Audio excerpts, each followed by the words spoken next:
2020-жылы дүйнөнү каптаган коронавирус бир гана Кыргызстандын экономикасына гана эмес, башка мамлекеттердин дагы экономика тармагына таасир этти. Кыргызстан коронавирустун кесепетинен, бюджетинен бир топ чыгымга учурады. Пандемия учурундагы токтоп турган ишмердүүлүк эми жанданып баштаганда парламенттик шайлоодон кийинки абал бизнес тармагына дагы таасирин тийгизбей койгон жок. Маселен, бизнес ассоциациялардын улуттук альянсы соңку окуяларга байланыштуу Кыргызстандын экономикасы 10-октябрга чейин 8 миллиард сомдон ашык зыян тартты дейт. Инвесторлор менен түзүлбөй калган келишимдерден 210 миллион доллар өлкөгө түшпөй калган. Чет элдик инвесторлор менен иштешкен тараптар инвесторлорду тартып келүү өзү кыйынчылыкты жаратарын белгилешет.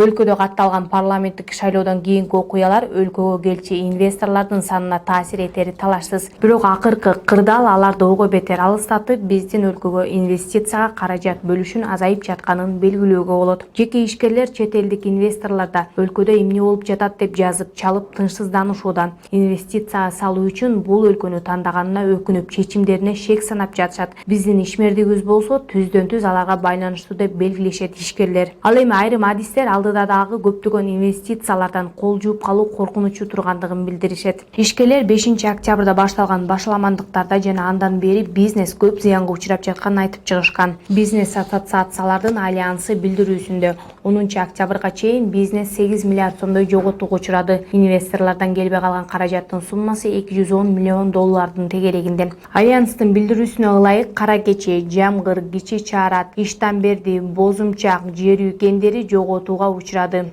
Жунда мунай заводуна зыян келтирилди. Бул жагдайда Бишкектеги жана бардык республиканын аймагында чекене сатуулар менен айлык болгон ишканалар жана коомдук тамактануу жайлары жабыр тартышты. Банктар башаламандык учурунда иштөө тартибин кыскартып, банкоматтар убактылуу акча бербей жатты. Бирок бул аз убакка гана созулуп, банкоматтар акча берип өз иштерин улантышты, бирок зыян тартууга атталган жок. Ал эми башаламандык учурунда бир гана бизнес чөйрөсү эмес, борбор калаада зыян тартты. Бишкек мэриясы шаардагы мүлктөрдү талкоолоонун зыяны 16-17 миллион сом деп божомолдоодо. Учурда абалдын турукташып, жай турмушка кайтып келишин жарандар гана эмес, бизнес тармагындагы ишкерлер да күтүп жаткан чагы. Өлкөдөгү экономикалык абал ар тараптан үзгүлдүккө учурап жатты. Булардын баары келип бюджетке өз таасирин тийгизүүдө. Маселен, мамлекеттик бажы кызматы тарабынан 2020-жылдын 9 ай ичинде 823 бажылык укук бузуу фактысы аныкталган. Бажы кызматынын аткезчилик менен күрөшүү боюнча бөлүмү тарабынан 9 айда бажы мыйзамдары чөйрөсүндө 823 укук бузуу фактысы катталган.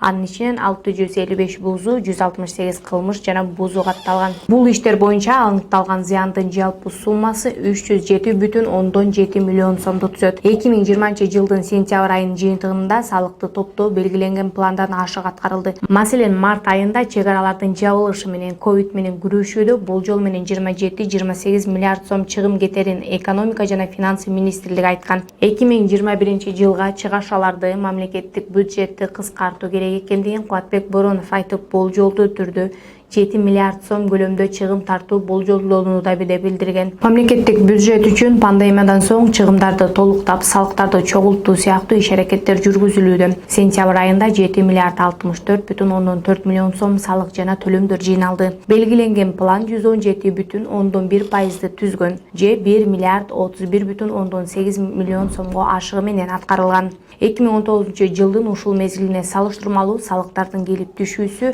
609,5 миллион сомго көбөйгөн. Жалпысынан үстүбүздөгү жылдын 9 айында 55 миллиард 55,2 миллион сом салык жана төлөмдөр жыйналды.